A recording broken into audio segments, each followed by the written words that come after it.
એક એવું મંદિર જે સોનાનું હતું, પછી ચાંદીનું બન્યું, લાકડાનું પણ બન્યું અને 17થી 17 વાર તોડવા છતાં આજે પણ અડીખમ ઊભું છે.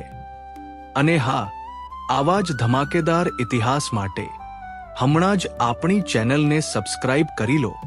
પણ આગળ વધીએ એ પહેલા આપણી ચેનલ પર સૌથી પહેલી કમેન્ટ કરનાર મિતાલીબેન સોનીનો દિલથી ખૂબ ખૂબ આભાર, જેમણે આપણને મોટું મોટિવેશન આપ્યું છે. સતયુગમાં આ મંદિર સ્વયં ચંદ્રદેવે સોનાનું બનાવ્યું હતું.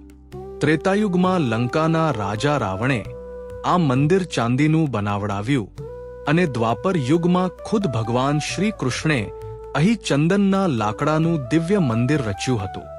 પછી આવ્યો કલિયુગ. લૂંટારાઓની નજર આ સોનાના મંદિર પર પડી. મહમૂદ ગઝનીએ સોમનાથને જમીનદોસ્ત કરી નાખ્યું, સંપત્તિ લૂંટી લીધી અને વિચાર્યું કે હવે હિન્દુઓનું નામનિશાન મટી ગયું. પણ એ લોક ભૂલી ગયા કે આ સોમનાથ છે. લોખંડી પુરુષ સરદાર પટેલે રાખમાંથી આ ફિનિક્સ પક્ષીની જેમ ફરી આ ભવ્ય મંદિર ઊભું કરી દીધું. કમેન્ટમાં હર હર મહાદેવ જરૂર લખજો.